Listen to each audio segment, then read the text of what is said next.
Today's question is, how do you distinguish or how do you discern what is you and what is spirit? And so, one thing that I want to say is, I think for me, a big part of it is the state of mind that I'm in. When we're working psychically or mediumistically or we're in meditation, we're in alpha brain waves.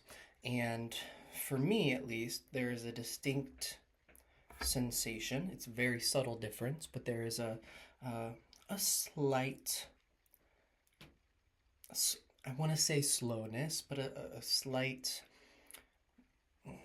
dreaminess might not be the right word, but there it is. It's hard to describe, but it's very subtle. But there is a difference when we are in a slightly altered state, and there's a difference when we're in a slightly altered state with the intention of linking with the higher mind, intention of linking with spirit, our own soul, etc. Now, where this can get a little tricky is that everything from spirit is filtered through our subconscious. And so, in our spiritual practice, I do think that it is important that we know ourselves, that we know who we are, how we how we operate, what makes us tick, what our strengths are, what our weaknesses are, so we can kind of gauge a little bit if some of that might be seeping through. That being said, messages from spirit usually do not have, if you human thought is often trailed. We can go backwards from how we jump from D to C to B to A based off of, oh, I'm thinking about McDonald's, and then that has me thinking about Ronald McDonald, and then that has me thinking about clowns, and then I was thinking about clown shoes, and now I'm thinking about how I need to go buy a pair of winter shoes. And so, oh, is it spirit telling you that you need to buy winter shoes? No, I could kind of trace that back. When we get something, especially in a non reading context from spirit, it's usually out of the blue and very matter of fact. We don't tend to second guess it, or there's not that sense of doubt. It's inspired. Inspired meaning in spirit. So we're in harmony and rapport with our spirit.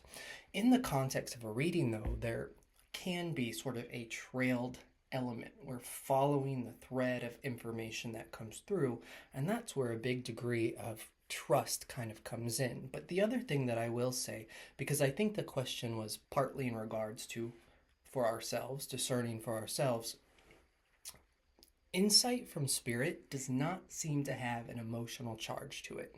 It's very matter of fact.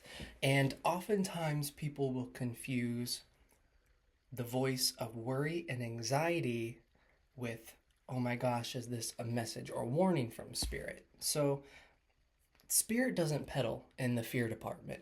And even if there was something, so let's take the most horrible example. Say for this hypothetical that there was some sort of risk of physical danger. Spirit is not going to tell you you're going to get into a car accident. It's not how it works. You might get the intuitive hit to take a different route. You might feel like, oh, maybe I need to fold the laundry really quick before I go to work. And you sort of avoid those circumstances. Or maybe you just feel that you need to drive a little bit more carefully for whatever reason, but there's not that fear of like, oh my God, gonna get into an accident, gonna get hit. If there's that fear, that anxiousness, that gnawing worry, that's most likely your own worry, your own anxiety, things of that nature.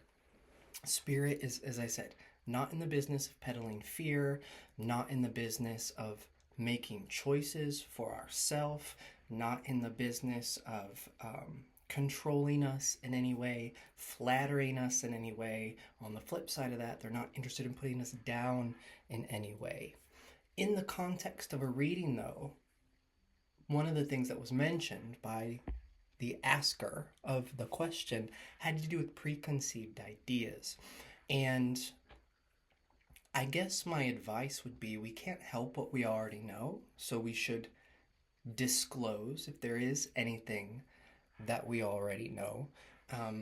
And I would trust that Spirit would know best, that if there's already sort of information that's held beforehand in mind, if you have a really strong rapport and trust and blend with your spirit communicator, they're going to give you evidence, information, and messages that are different than the things that you already know, and probably are better evidence than things that your own subconscious would have remembered about them to begin with, and what you thought in the first place. So keeping those things in mind, if we're ever not sure too, because we are human and we do doubt, especially for ourselves, sit and ask, does this resonate? Does it feel true?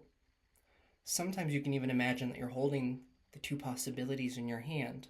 Which one, on a feeling level, because we're all clairsentient, which one feels like it holds more weight to it? And that can kind of give you a little bit of help with discernment. But at the end of the day, it always boils back down to the relationship you build with spirit, the level of trust, and how well you know yourself.